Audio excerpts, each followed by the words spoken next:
guys, and welcome back to Style with Substance. And if you clicked on this video with a curious mind, thank you for being part of my first experiment in clickbait. So the title may very much rattle a few feathers, but if you stick around long enough to listen to what I have to say, you might beg to differ. Now, if you are a regular subscriber, then you'll probably know that what I'm about to say is not completely reckless. And if you are new here, thank you for clicking on the video and for joining today's discussion. My name's Nadreen and I post twice a week on a Wednesday and on a Sunday, so make sure you subscribe and come back for more fun. But today's video topic, I feel like, is pretty well timed. I feel like never has there been a higher and greater pressure in society for young women and men alike to do the right thing, to get married.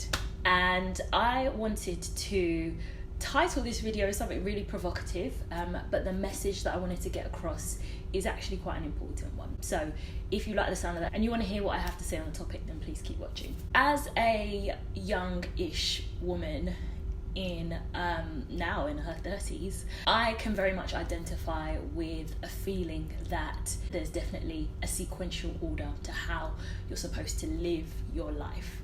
In the community that I come from, you are raised to believe that you're born, you go to school, you finish school, you get a job, you get married, you have kids, and then you die. Maybe you retire before that, maybe you travel in between, or maybe you have some, life-affirming experiences somewhere along the way, but that is generally the path that you're supposed to take. And I'm not here to tell you that marriage is wrong or is not, a productive institution, because let's be honest, it is an institution. What I am here to say is that rather than stepping blindly, as often I feel like unfortunately a lot of people do, into something that is considered to be a lifelong commitment, or used to be anyway, that you should really take some time, take a step back and ask yourself a few questions. So this video is really for anybody who is engaged to be married, anybody who maybe is married already and maybe considering or thinking about the reasons why they got into it, and also for somebody who is like me, not married, no prospects of getting married, and in fact on the back end of a relationship that could have ended in marriage, and thinking, is this really all for me? Here are some of my thoughts. I don't believe that there is any one way to live your life. And for those of you who are subscribed to my channel, you'll know that my story, relationship story anyway, is in short very unique. So when I started my channel on YouTube, I was in a relationship, long-term relationship, and then got engaged, and then was preparing to get married, and then decided that it wasn't the right thing for me to do. And the reasons for that I don't think are important, and I don't think will strengthen the topic of this video. Those are just my personal reasons, and everybody has their own. But what I will say is that in making that very difficult decision not to make the big step, I learned a lot about marriage and what it takes and what it involves, despite not even going through with it. So I felt compelled to make this video for young women or men who might be in a similar position, who might be considering this. And basically this is a video that I needed a year and a half ago, maybe a year ago, maybe 8 months ago. So my advice to the 21st century young girl or guy watching this video is this: 7 questions that you should ask yourself before you get married. So the first question I think is important to ask yourself, and this question was actually inspired by a friend of mine who is married and who went for pre-marriage counselling, which I definitely recommend that you do. You can get pre-marriage counselling if you're from the Christian faith or from any religious faith, I believe, but also just general counselling if if you're not religious or spiritual in that way. And the question that they were asked as a couple is, what do you think your marriage would bring to the world. So what is your joint purpose as a married couple? What positive thing is your union going to add to the world? And that was a really interesting question, because I always just thought that, you kind of get married and it's really about being a positive influence in each other's lives. But actually, there's quite a beauty in the fact that when you join your life with another person, that you then have a joint purpose rather than just your own sole purpose, which I think you should absolutely keep. But then when you're married, you're a unit. So as a unit, what are your joint goals, and how are they going to have a positive impact or leave a lasting positive effect on the world? And this could be anything from having kids and raising responsible, loving and well-rounded young children and bringing those into the world. It could be starting a business. It could be just being a positive example of a healthy relationship. Take some time to think about what yours would be. The next question is a simple one, but I think it's kind of one that we tend to overlook.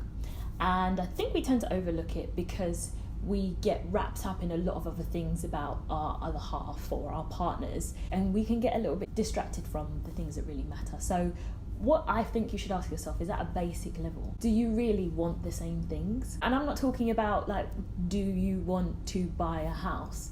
I'm talking about things that are really simple, like, do you both want kids? Do you both want career success? Are you both spiritual? Do you want to be happy in life? Do you want to embrace change? Basic things, right?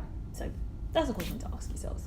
Another question that kind of leads on to that is, do you share the same common values? Do you have the same morals? Do you have the same work ethic? Do you have the same religious beliefs? And if not, do you respect each other's choices? Because 9 times out of 10, nobody's going to tick all your boxes. But if there is a really big common ground area that you don't share with your partner, do you respect their views on it? And if you don't, then that's a conversation that needs to be had. Here's another one. Outside of your wedding day, what part of marriage are you actually looking forward to? Because I'm guilty, like many other ladies out here, very much romanticizing and fantasizing and all the icings the wedding day. It's all about the wedding day, wearing the white dress, walking down the aisle, being the center of attention. And I'm not saying it's that for everyone, but I'm saying that outside of that remarkable, incredible, best day of your life feeling, what part of marriage, the bit after that, are you looking forward to? And if you can't pinpoint one thing, then let's reevaluate here. Another thing, and I think this was quite a big one for me personally. In the wedding ceremony, there's a lot of talk around husband and wife, man and wife becoming one. And when you become one with somebody else, ultimately, as much as we don't like to think about that, they become an extension of you and you become an extension of them. You are less seen as an individual in a lot of circumstances and seen now as, a collective, a unit, a new being. And what you have to ask yourself, and what I had to ask myself, is that person an accurate and positive reflection and representation of who you are? So if that person goes out into the world, or if that person does something or says something, do you feel like you would be happy to be represented by them? And if that person is not an accurate reflection of you or representation of you, is the reflection or is the image or is the persona that they put out something that you feel comfortable with? So, let's say, for example, you're an axe murderer and you get married to somebody who is, a classic Good Samaritan charitable person, then yes, you probably would want to be represented by somebody like that. But the same might not be true on their end. Just saying. And then on the wedding day thing, if there was no wedding day, like if there was no huge celebration or marked event or this big affair of look at us joining in our union, would you feel any reason to bond yourself to this person for life? Like, would you feel an extreme urge to say, I want to spend the rest of my life with this person if there was no wedding day? And finally, sex. It's the elephant in the room. Without sex, your relationship, what is it? Like, what actually is it?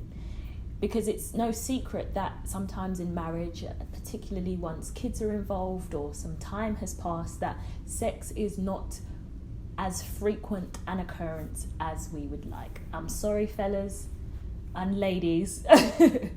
It's the truth. There's not always time for it. There's not always energy for it. And sometimes there's just not even the desire for it. So outside of sex, are you getting all the fulfillment that you need from your partner that would make it worthwhile sticking around? And this brings me to things like, do you have a basis of friendship? Can you sit down and just have a conversation? Do you have a passion or a hobby that connects you? Put your kids aside for a second, because if kids is something that you want to do, yes, but when the kids go, what's left? So there has to be something outside of the physical and something outside of the things that you tie yourselves up in the day-to-day, like your job and your children, that keeps you bonded as a unit. And that's it. I'm not saying that you should watch this video and feel like, oh my God, if I can't answer yes, or if I don't have an answer for all of these questions, that I shouldn't get married. I'm not saying that at all. Individual circumstances will vary. But what I will say is, things that you should do, absolutely premarital counselling, or at least just talk to other married couples and ask them about their experiences so you know exactly what you're getting into. And I think take some time alone to, outside of everybody else's opinion, think about you and what you want for your life and what you think that the other person that you're considering marrying, or maybe have already married, adds to that. But otherwise, I think that marriage is beautiful. I think two people coming together in a display of love and a display of commitment, there's just nothing like it. I hope this video has been helpful. I hope that if you came to this with some confusion, that I have been able to answer some questions for you or open your mind on a few things. And I hope you just enjoyed this really different, candid style of video if you are a regular subscriber. If you're not a regular subscriber, you absolutely should click the red button and come back for 2 videos a week. Do follow me on my socials. I'll have linked them all down below, especially Instagram. But otherwise, happy Wednesday, happy hump day, ironically. And I will see you in my next video. Bye.